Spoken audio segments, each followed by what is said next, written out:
आइए बात कर लेते हैं थर्ड नॉर्मल फॉर्म की। अब तक हमने जो है सेकंड नॉर्मल फॉर्म पे डिस्कशन की थी, अब जो है लास्ट जो हमारी ये है थर्ड नॉर्मल फॉर्म। तो सेकंड नॉर्मल फॉर्म में हमने बात करी थी कि पार्शियल फंक्शनल डिपेंडेंसीज अगर होगी तो हमारा रिलेशन सेकंड नॉर्मल फॉर्म में नहीं होगा। यहाँ पे हम क्या बात कर रहे हैं, अगर ट्रांजिटिव फंक्शनल डिपेंडेंसी अगर एग्जिस्ट कर रही है रिलेशन में, तो हमारा क्या है, रिलेशन थर्ड नॉर्मल फॉर्म में नहीं होगा। थर्ड नॉर्मल फॉर्म में होने के लिए रिलेशन को सबसे पहले प्राइमरी बात तो ये है कि वो सेकंड नॉर्मल में होना चाहिए। सेकंड नॉर्मल से मतलब क्या है, उसमें कोई भी पार्शियल फंक्शनल डिपेंडेंसी नहीं होगी, तभी वो सेकंड नॉर्मल फॉर्म में हो पाएगा। अगर वो पहले सेकंड नॉर्मल फॉर्म में आ गया, फिर हम चेक करेंगे कि क्या वो रिलेशन थर्ड नॉर्मल फॉर्म के अंदर है कि नहीं है। अब थर्ड नॉर्मल फॉर्म को चेक करने के लिए हमारे पास क्या होनी चाहिए, अगर ट्रांजिटिव फंक्शनल डिपेंडेंसी है तो वो फिर थर्ड नॉर्मल फॉर्म में नहीं है वो रिलेशन। अगर ऐसी बात है तो फिर हम उस रिलेशन को फिर फर्दर ब्रेक करेंगे। तो ट्रांजिटिव फंक्शनल डिपेंडेंसी क्या चीज़ है कि जब कोई नॉन की एट्रीब्यूट, हमने प्राइम एट्रीब्यूट और नॉन की और की एट्रीब्यूट्स तो हमने देख लिए थे लास्ट ट्यूटोरियल के अंदर। When non key attribute functionally determine the non key attribute, कोई non key attribute functionally determine कर रहा है नॉन की को, तो वो क्या होगा, उस पर्टिकुलर फंक्शनल डिपेंडेंसी किस तरह की फंक्शनल डिपेंडेंसी कहलाएगी, ट्रांजिटिव फंक्शनल डिपेंडेंसी। अगर ट्रांजिटिव फंक्शनल डिपेंडेंसी हमारे रिलेशन के अंदर है तो वो हमारा थर्ड नॉर्मल फॉर्म में नहीं होगा। तो सीक्वेंस में अगर चले तो बात क्या हुई, पहले रिलेशन हमारा फर्स्ट नॉर्मल फॉर्म में होना चाहिए, तो वो बेसिक फॉर्म थी बिल्कुल, जिसमें हमारे मल्टी वैल्यूड एट्रीब्यूट्स नहीं होने चाहिए और कंपोजिट एट्रीब्यूट्स नहीं होने चाहिए। सेकंड क्या, हमारा रिलेशन सेकंड नॉर्मल फॉर्म में होना चाहिए। सेकंड नॉर्मल फॉर्म में होने के लिए क्या होना ज़रूरी है कि हमारे फंक्शनल डिपेंडेंसी जो गिवन है उसमें से कोई भी functional dependency partial functional dependency ना हो। अगर ऐसा होगा फिर हम, अगर नहीं होगा पार्शियल फंक्शनल डिपेंडेंसी, तो वो रिलेशन जो है सेकंड नॉर्मल फॉर्म के अंदर होगा। अगर सेकंड नॉर्मल फॉर्म भी है तो फिर हम थर्ड नॉर्मल फॉर्म चेक करेंगे, और थर्ड नॉर्मल फॉर्म चेक करने के लिए हम क्या चेक करते हैं, transitive functional dependency. Transitive functional dependency क्या चीज़ है कि नॉन प्राइम एट्रीब्यूट्स किसको ड्राइव कर रहे हैं, अगर नॉन की एट्रीब्यूट्स को, नॉन की एट्रीब्यूट्स को ड्राइव कर रहे हैं तो वहाँ पे हमारी ट्रांजिटिव फंक्शनल डिपेंडेंसी हो जाती है। और ट्रांजिटिव फंक्शनल डिपेंडेंसी रिलेशन के अंदर है तो वो रिलेशन हमारा थर्ड नॉर्मल फॉर्म के अंदर नहीं होगा। ठीक है, एक एग्जांपल से समझ लेते हैं। जैसे कोई रिलेशन है, इसमें हमारा ए बी सी डी ये हमारे एट्रीब्यूट्स दिए हुए हैं और ये कुछ फंक्शन डिपेंडेंसी दी हुई है यहाँ पे। तो सबसे पहले तो हम चेक करेंगे कि भाई ये सेकंड नॉर्मल फॉर्म के अंदर है कि नहीं है। तो इसमें हम सबसे पहले क्या निकालेंगे, प्राइम एट्रीब्यूट निकालेंगे। प्राइम एट्रीब्यूट कौन सा है यहाँ पे, जैसे ए बी हमारा प्राइम एट्रीब्यूट है कि नहीं है। क्या अगर ए बी का क्लोजर निकाल के देख लो, ए बी का क्लोजर हमारा क्या होगा, ए बी को तो ऐसे कैसे लिख दो, और ए बी से हमें क्या मिल गया, यहाँ सी मिल गया। ठीक है, और B से हमें क्या मिल जाएगा, D मिल जाएगा, क्योंकि यहाँ पे B है ना, तो यहाँ से B से हमें क्या मिल जाएगा, D मिल जाएगा। D और D, अब यहाँ पे D आ गया और D से हमें क्या मिल सकता है, E मिल जाएगा, तो यहाँ E लिख दिया हमने। तो A भी एक ऐसा एट्रीब्यूट है, एक ऐसा कॉम्बिनेशन है जिसके थ्रू हमें सारे के सारे एट्रीब्यूट्स मिल रहे हैं इस पर्टिकुलर रिलेशन के।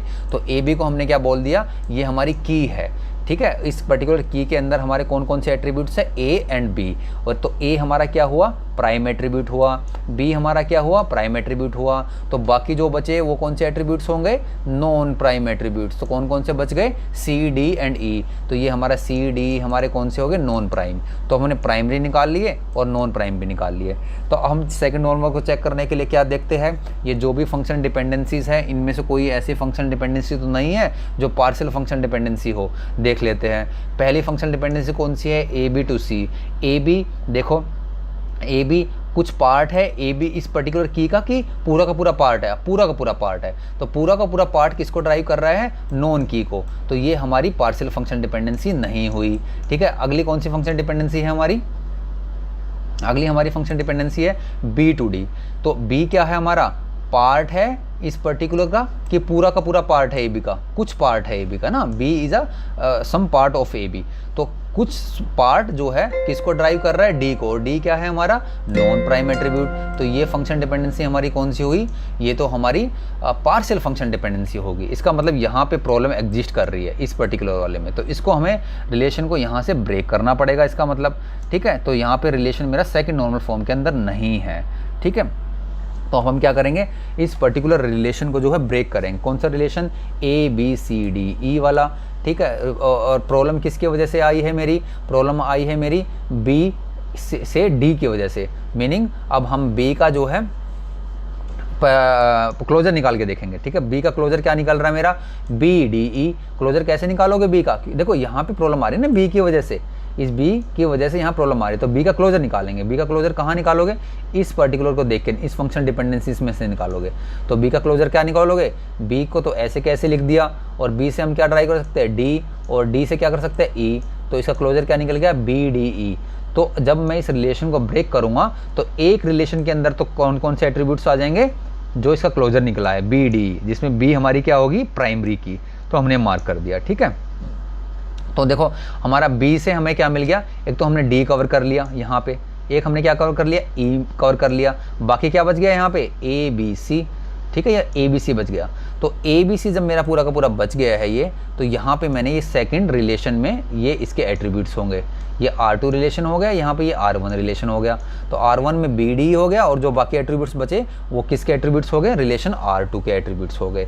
और बी इस रिलेशन में क्या है, मेरा एक प्राइमरी की है, ठीक है। तो दो रिलेशन बन गए हैं मेरा, एक तो ये वाला रिलेशन और एक वाला रिलेशन, ये इनके एट्रीब्यूट्स हो गए, ठीक है।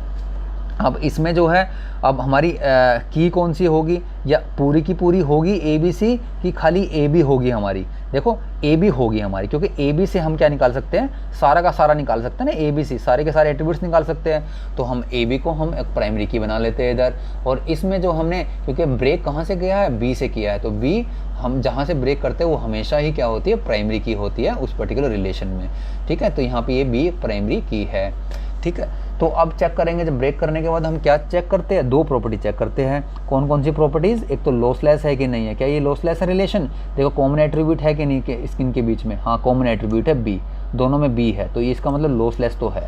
अब हम क्या करेंगे इसमें चेक कि ये फंक्शनली डिपेंडेंसी प्रिजर्व है कि इधर की नहीं है। तो एक तो फंक्शनल डिपेंडेंसी यहाँ पे इसकी ये है ए बी टू सी, और बी डी ई, इसमें हमारी फंक्शनल डिपेंडेंसी कौन कौन सी बन सकती है, बी से डी, बी से डी हमारी फंक्शन डिपेंडेंसी बनेगी। क्यों बनेगी, क्योंकि बी को अगर मैं देखूँ, बी का क्लोजर निकालूँ, तो इसमें अगर मैं क्लोजर निकालता हूँ, बी का क्लोजर क्या होगा, एक तो बी बन जाएगा, और बी से हम क्या ड्राइव कर सकते हैं, डी ड्राइव कर सकते हैं, देखो ऊपर देखो, बी से ड्राइव कर सकते हैं ना डी, और डी से हम क्या ड्राइव कर सकते हैं, यहाँ से ई भी ड्राइव कर सकते हैं। मतलब क्या हुआ, बी से डी, मतलब बी से डी मेरे क्या है, एक फंक्शनल डिपेंडेंसी है, और बी से हम जो पूरे के पूरे एट्रीब्यूट्स को ड्राइव कर सकते हैं इधर, तो ये क्या हुआ, फुल फंक्शनल डिपेंडेंसी होगी मेरी, ठीक है। और दूसरा क्या है मेरा, एक तो बी से डी कर दिया मैंने, चलो डी से ई कर सकता हूँ क्या मैं, देखो डी से ई मेरा क्या होगा, डी का अगर मैं क्लोजर निकालता हूँ तो डी का क्लोजर बन जाएगा मेरा डी, और डी से मैं कर सकता हूँ ई, केवल यही कर सकता हूँ मैं, केवल दो फंक्शनल डिपेंडेंसी मेरी यहाँ पे एग्जिस्ट करती है। तो अब हम आप बोलोगे सर बी से ई नहीं हो सकता क्या, तो बी से ई करने का फ़ायदा क्या होगा, कि बी से अगर मैं ई करूँगा तो उससे क्या होगा, बी से हमारा कोई रिलेशन नहीं बन रहा, क्योंकि बी का अगर मैं क्लोजर निकालूंगा तो बी बन जाएगा और ई बन जाएगा केवल, तो बी टू ई एक हमारी जो है कोई फंक्शन डिपेंडेंसी यहाँ पे एग्जिस्ट नहीं हुई है ना। लिखने को लिख सकते हैं, लेकिन ये कोई फंक्शन डिपेंडेंसी एग्जिस्ट नहीं कर रही है इधर। तो दो फंक्शन डिपेंडेंसी मेरे पास आ गई, B to D and D to E. तो अब ये जो देख लो इस चीज़ को भी, क्या ये फंक्शन डिपेंडेंसीज प्रिजर्व्ड है कि नहीं है। सेकंड नॉर्मल फॉर्म में तो हो गई है, सेकंड नॉर्मल फॉर्म तो रिलेशन मेरा आ गया। अब ये जो है प्रिजर्व्ड है कि नहीं है ये देख लीजिए, फंक्शन डिपेंडेंसी प्रिजर्व्ड है, क्योंकि ये सारी की सारी फंक्शन डिपेंडेंसीज मैं इन दोनों के यूनियन से जो है ड्राइव कर सकता हूँ, इन दोनों के यूनियन से। A B to C already दिख रही है यहाँ पे, बी टू डी हमारी यहाँ पे दिख रही है, डी टू ई हमने यहाँ पे ले ली, ठीक है। तो इसका मतलब ये सारी की सारी फंक्शन डिपेंडेंसी प्रिजर्व्ड है।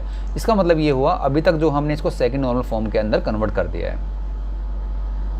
अब देखो, अब इन फंक्शन डिपेंडेंस, अब ये रिलेशन है मेरा ना, इस रिलेशन को देख के ये फंक्शन डिपेंडेंसी अब आ गई मेरे पास। इस रिलेशन में ये पहली वाली फंक्शन डिपेंडेंसी ट्रांजिटिव है कि नहीं है, अब ये चेक करो।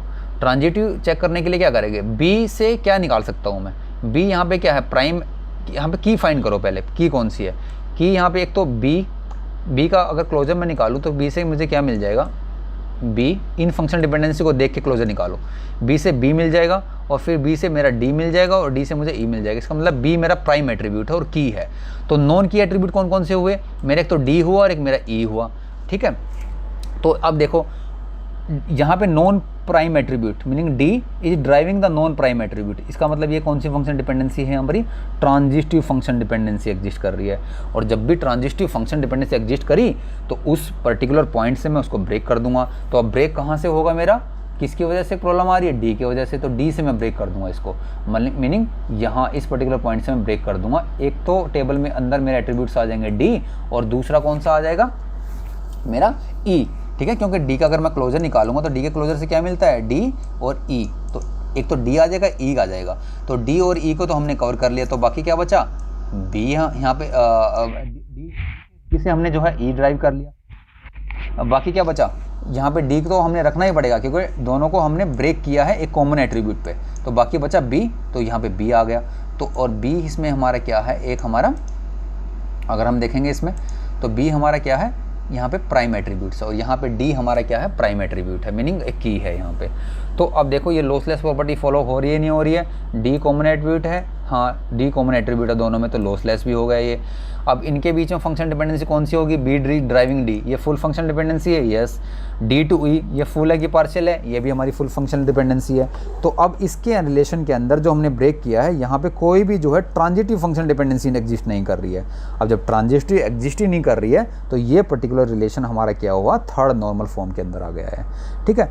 तो मॉरल ऑफ द स्टोरी ये हुई हमारी कि देखो अगर पहले हमने सेकंड नॉर्मल फॉर्म में चेक करो, अगर सेकंड नॉर्मल फॉर्म में है तो फिर हमें थर्ड नॉर्मल फॉर्म में चेक करना है। अगर थर्ड नॉर्मल फॉर्म में नहीं है, जिस पॉइंट से नहीं है, जिस फंक्शन डिपेंडेंसी की वजह से वो नहीं है, तो वहीं से हम उसको ब्रेक कर देते हैं, ठीक है, ये चीज़ थी। अब इसको और सिंपल तरीके से अगर देखना हो तो हम ये कह सकते हैं कि formal definition third normal form की क्या बन गई है कि एक ओनली थर्ड नॉर्मल फॉर्म में कब होगा relation, only if every non trivial functional dependency, कोई भी नॉन ट्रिवियल फंक्शनल डिपेंडेंसी दे रखी है, ट्रिवियल केसेस नहीं, नॉन ट्रिवियल कौन सी थी, जहाँ पे हमारे इंपॉर्टेंट केसेस जिसको हमने कंसिडर करना था, इसलिए हमने उस वाले जब trivial non trivial function dependency पढ़ी थी वहाँ हमने ये भी कहा था कि नॉन ट्रिवियल फंक्शन डिपेंडेंसी ही हमारे काम की है, जिसमें कि हमारी थर्ड नॉर्मल फॉर्म तक हम लेके जाएगी हमें वो। तो कोई भी हमें third non trivial function dependency अगर गिवन है तो उसमें क्या होगा, नॉन ट्रिवियल फंक्शन डिपेंडेंसी में अगर ये पार्ट लेफ्ट पार्ट मेरा एक सुपर की है तो आंख बंद करके हम क्या कह सकते हैं, ये रिलेशन मेरे फंक्शन डिपेंडेंसी मेरी थर्ड नॉर्मल फॉर्म के अंदर है। या अगर ऐसा नहीं है तो और y मेरा क्या है, y मेरा क्या है, प्राइम एट्रीब्यूट है, x या तो सुपर की हो या y मेरा प्राइम एट्रीब्यूट हो, तो हम क्या कह सकते हैं, रिलेशन मेरा थर्ड नॉर्मल फॉर्म में है। अगर x सुपर की नहीं होगी तो क्या क्या हो सकता है, अगर वो सुपर की नहीं होगी तो पार्ट ऑफ द की हो सकता है, अगर वो पार्ट ऑफ द की, अगर वो सुपर की नहीं है तो क्या क्या कॉम्बिनेशंस बन सकते हैं, कॉम्बिनेशंस हमारे बन सकते हैं कि वो नॉन की एट्रीब्यूट हो सकता है, या तो पार्ट ऑफ द की हो सकता है, या वो क्या हो सकता है, नॉन की एट्रीब्यूट हो सकता है। और अगर y is a prime attribute, अगर y प्राइम एट्रीब्यूट नहीं है तो कौन सा होगा, नॉन प्राइम होगा, मीनिंग नॉन की एट्रीब्यूट होगा। उल्टा कर दिया है केवल इसका ना, तो हमने क्या किया, देखो x अगर सुपर की है मेरी तो सीधे सीधी बात है हमारी रिलेशन क्या होगा मेरा, थर्ड नॉर्मल फॉर्म के अंदर होगा ही होगा। या अगर आप इससे चेक नहीं करना चाह रहे, आप बोल रहे हो कि नहीं मैं इससे चेक करूंगा, y is a prime attribute, अगर y मेरा प्राइम एट्रीब्यूट है तब भी मेरा रिलेशन क्या होगा, थर्ड नॉर्मल फॉर्म में होगा। दूसरे तरीके से अगर देखना है, x इज अ सुपर की, अगर x मेरा सुपर की है तो क्या चीज़ नहीं हो सकती, अगर वो सुपर की है तो क्या चीज़ नहीं हो सकती, वो पार्ट ऑफ द की, अगर वो पार्ट ऑफ द की है, या दूसरा क्या है, नॉन की एट्रीब्यूट है, दो चीज़ हो सकती है ना। और y क्या है, मेरा प्राइम एट्रीब्यूट, अगर ये प्राइम एट्रीब्यूट ना हो तो क्या होगा, non prime attribute, meaning no key attribute. तो इन दोनों के कॉम्बिनेशन से मैं क्या कह सकता हूँ, कंक्लूजन, पहला केस क्या बन जाता है, अगर पार्ट ऑफ द की अगर ड्राइव कर रहा है नॉन की एट्रीब्यूट्स को तो रिलेशन क्या है मेरा, सेकंड नॉर्मल फॉर्म में नहीं होगा, इट मीनिंग उसकी पार्शियल फंक्शनल डिपेंडेंसी एग्जिस्ट कर रही है वहाँ पे। यही हमने डेफिनेशन पढ़ी थी सेकंड नॉर्मल फॉर्म की। सेकंड नॉर्मल फॉर्म में क्या बोल रहा था कि part of the key is driving the non key attribute, it means that particular function dependency is a partial function dependency. Second case, अगर नॉन की is driving the non key attribute, it means that this particular function dependency is a transitive function dependency, ठीक है। तो the relation will not be a in third normal form, तो जिसकी वजह से हमारा रिलेशन सेकंड या थर्ड में नहीं होगा, उसी पॉइंट से हम उसको ब्रेक कर देंगे, ठीक है। तो यहाँ पे देखो हमने एक एग्जांपल भी दिया हुआ है, वही जैसे ये हमारा एग्जांपल था और ये हमारी रिलेशन पिछले वाला एग्जांपल है ये। तो इसमें अगर हम सीधा सीधा देख के बताए, ए बी क्या मेरा एक सुपर की है, क्या है कि नहीं है, ठीक है। ए बी के थ्रू हम क्या निकाल सकते हैं, सारे के सारे एट्रीब्यूट्स निकाल सकते हैं, ठीक है। तो A B is a super key है यार, A B is a super key, तो अगर ए बी सुपर की है तो आग बंद करके हम क्या कर सकते हैं, this is third normal form. अब दूसरी फंक्शन डिपेंडेंसी देखो, बी टू डी, बी क्या है मेरा, एक पार्ट ऑफ द की है ना, और डी क्या है मेरा, डी भी मेरा एक नॉन की एट्रीब्यूट्स है। तो part of the key driving the non key attribute, इसका मतलब ये क्या हुआ, ये function dependency partial function dependency हुई। इस केस में क्या हुआ, डी क्या है मेरा, नॉन की एट्रीब्यूट, ई क्या है, non key attribute, non key attribute driving the non key attribute. तो ये फंक्शन डिपेंडेंसी कौन सी हुई मेरी, ट्रांजिटिव फंक्शन डिपेंडेंसी हुई। इसका मतलब रिलेशन मेरा थर्ड नॉर्मल फॉर्म में नहीं है। इसकी वजह से मुझे इस पर्टिकुलर पॉइंट से ब्रेक करना पड़ेगा। यहाँ से ब्रेक करने के लिए मुझे डी का क्लोजर निकाल लेंगे। तो डी के क्लोजर से जो भी मेरा वैल्यू आएगी उसको मैं एक पर्टिकुलर टेबल में लिख दूंगा, ठीक है, और जो बाकी पार्ट बच जाएगा वो हम दूसरे टेबल में लिख देंगे उन एट्रीब्यूट्स को, ठीक है। तो यही हमारी first normal form, second normal form, third normal form के कंसेप्ट्स थे, राइट। So that's all.